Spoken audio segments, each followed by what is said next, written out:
Hello, I'm Ryan from FTC Team 14615 Turbocharged. I'm here to talk about how our team does prototyping of our robot chassis and mechanisms. The chassis is simply made from hobby plywood. We take into account what the game objectives are for the season and what space we think we'll need for the mechanisms. The wood is then cut on a bandsaw into the shape and sizes we want. It's then time to decide where we'd like to mount our drive motors. We use direct drive on our wheels. This calls for a series of holes along the sides where drive motors can be mounted. The wood is then assembled with wood glue and wood screws. Now you're ready to add your drive motors and wheels. We use another chassis for our programmers to start on the auto, while we use the other chassis for mechanisms. These wooden chassis can be changed at any time to fit new mechanisms or make adjustments. To be able to make the motor mounts on our wooden chassis, we take a 7/8 hole saw and cut out the hole that we have measured on the plate. We then take an Andy Mark gearbox plate and put it in place and put a socket inside of it to hold it while we cut out the four remaining holes around it. We can then mount our motor with 4 small screws. As you can see, our chassis is made up of some very simple parts. We have 2 side plates, a bottom plate, some middle struts for support, and a front bottom plate. All of these parts are designed to be able to hold our key components such as motors, hubs, but also our mechanisms when we're in the testing phase. After the testing phase, however, we hand over the robot to the programmers to be able to test the auto and our teleop maneuvers. Our battery is held in place using a 3D printed battery holder that's attached to the chassis. Our hub is also attached directly to the chassis. We have a slot on the back side of one of the struts to be able to access all of the ports. Our motors are attached directly to the wood side plates, and the wheels are attached to the motors. Because we have no gearboxes or any axles that are preventing the motors from going directly to the wheels, we don't have to worry about such failures as a gearbox breaking or chains disconnecting from the gears. Now let's talk about mechanism prototyping. Our team starts mechanism prototyping by discussing ideas for possible solutions. Once we've come up with a few ideas, we split into groups and get to work.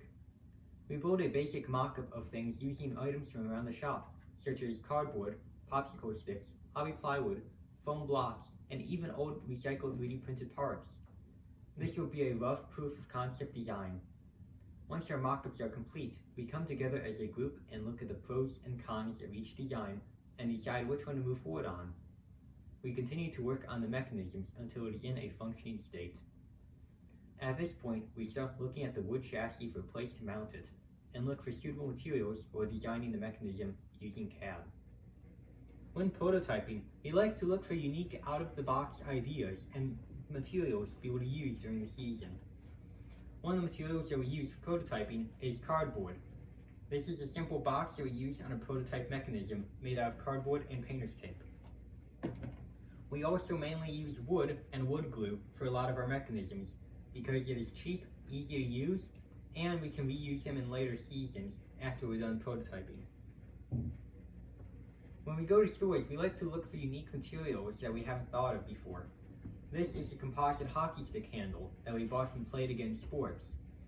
Using it, it is hollow, we can run wires through it, it is extremely light and durable, so it is great for prototype mechanisms or even final mechanisms. This is also a carbon fiber arrow shaft.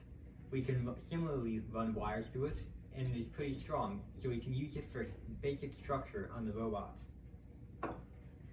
We also have aluminum tile edging, which is pretty durable, very light, and can be used as a simple structure. We also like to use iron wheel weights on the robot to be able to balance it out when doing movements.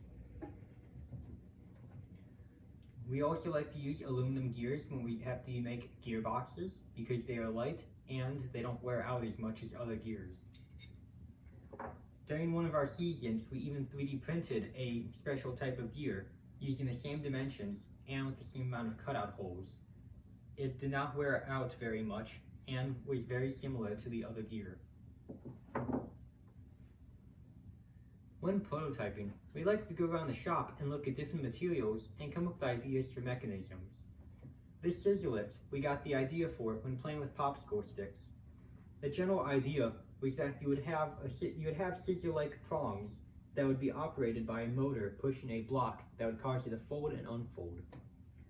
When we came up with this mechanism, we printed out the parts after designing them in CAD and attached the motor to a screwdriver at the bottom to operate the block.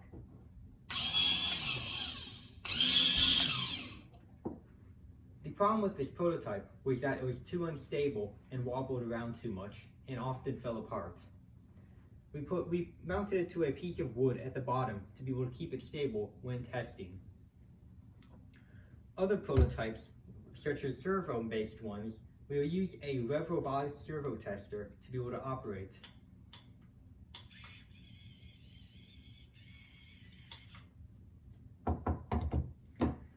In our previous season, we had to come up with a custom gearbox to be able to operate some of our mechanisms. We used 2 aluminum gears attached to 2 3D printed plates that held it together with a motor that went through it. We went from a bigger motor, a bigger gear, to a smaller gear to be able to make it run faster and operate our mechanisms.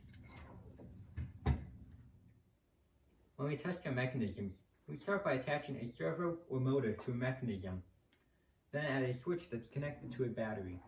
This will give us an idea on how the mechanism will function.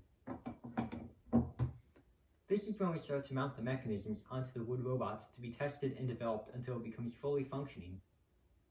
During the testing phase, we will often design and 3D print parts that can be quickly printed or use wood that can be cut and changed easily. When trying to finalize our mechanisms and chassis, we always model it using CAD software. CAD is important because it allows us to visualize what we will be making before we make it, and we can change it anytime without cost.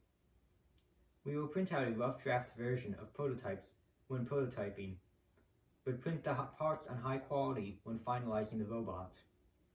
To make our final chassis, we convert the CAD format into a file that will work with our CNC machine. We use the CNC machine to cut out the plates that will make up our chassis. Thank you for watching our prototype and design process. We hope that learning our process will help your team in the upcoming season. Good luck to all FTC teams this season.